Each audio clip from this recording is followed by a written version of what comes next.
And while for some, moving out may mean throwing away your money, for others, it can mean gaining a new possession. Adam tells me with the heat index, it feels way hotter at about 111 degrees. So here in Lawrence, people are doing what they can to try to beat the heat. And here at the site of the burned vehicle, we can see a memorial has been placed in honor of the victim by loved ones right over here. And just over here, we can see the truck that the car crashed into. The license plate is clearly bent, and we can also see some glass left on the gate of the truck. At the Junior Olympics, volunteers known as ambassadors go around letting people know what's so great about Lawrence. Yes, Stephanie, nearly 75% of the Lawrence community voted yes to this multi-million-dollar school improvement initiative. And earlier today, I visited the county clerk, who tells me that a higher number of voters than usual came out for this. And he also showed me the meticulous process they go through when counting the votes. Take a look. Here on Barker Avenue, huge cracks and divots all through the sidewalk could be a liability. The question is, whose responsibility is it?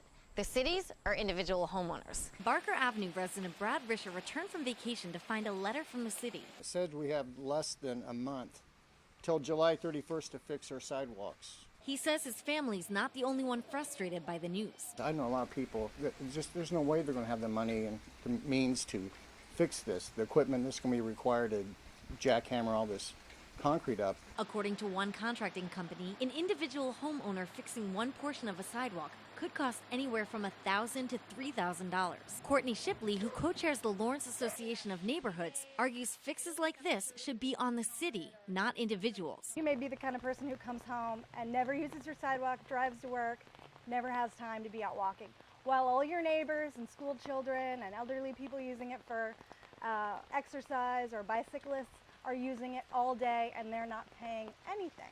City Commissioner Mike Amick says in his 23 years serving Lawrence, sidewalk repairs have long been debated. And while his own opinion may not reflect the city's position, he cites the city report requiring millions of dollars in improvements. We would have to come up with the money to be able to make these necessary repairs citywide, and the city just doesn't have the funds to be able to do it. The city in an email cited state and local code. It shall be the duty of the owner of the abutting property to keep the sidewalk in repair. But Shipley has one piece of advice for homeowners. I always tell them, call Public Works and tell them, I'm waiting for what City Commission says. I'm not going to replace my sidewalks until I have to. And I'm told certain city commissioners have differing opinions on this, so if it's something you feel strongly about one way or another, it's important to do your research and get out there and vote in the upcoming elections. For 6 News, I'm Rose Claire. Back to you.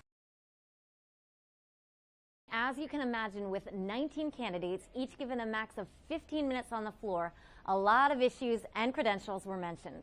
But we definitely saw a couple of recurring themes throughout the night, and a few surprises, too. The Lawrence School District's never seen this many candidates apply. And at Monday night's meeting, the search to fill that one open board spot was on.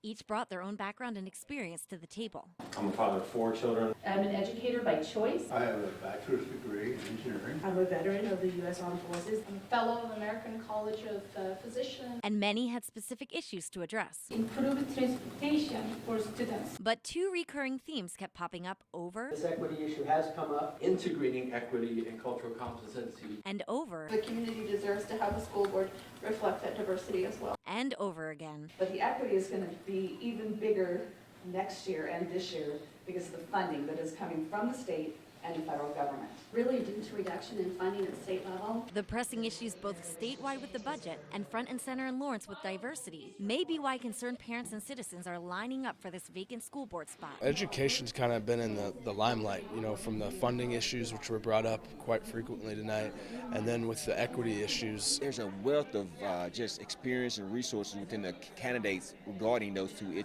issues, the budget and the diversity. And it's because of one of these very issues that 18 candidates in came a surprise. I really should withdraw my application because me being a person privileged as I am, I think that's not really the person we need right now. And with that, the current board has a couple weeks to choose between 19, make that 18 candidates.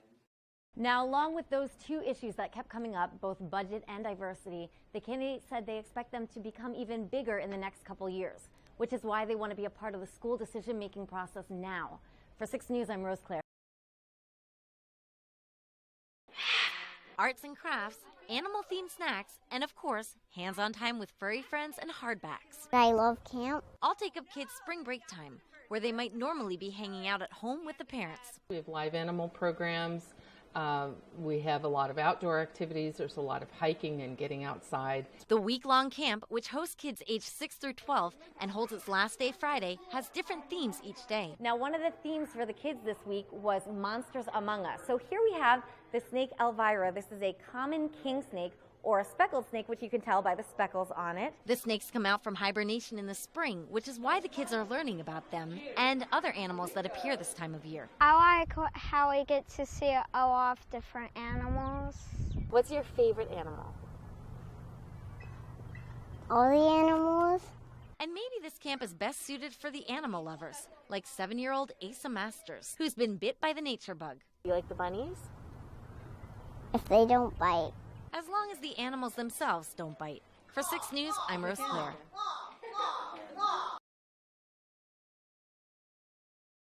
Good morning, I'm Rose Claire with your 6 News Morning Update. Hi, and thanks for watching 5 at 5. I'm Rose Claire, and these are the top stories of the day.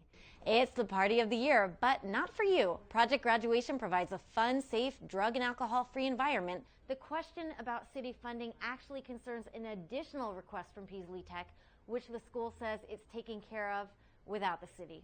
Yeah, and at least tonight too, right, for Stephanie, who's at the Busker Fest. So thank you, Adam. And speaking of that, we will check back in with Stephanie Bryant. Thanks, Adam. And early this week, former basketball Kansas player Josh Jackson was convicted of a misdemeanor traffic violation. It's a 6 News update. This comes after Jackson backed into a parked car on KU's campus in February. The state is one step closer toward allowing people to pass through bars, restaurants, and entertainment venues with drinks in hand. Coming up after the break, we take a look at your morning weather.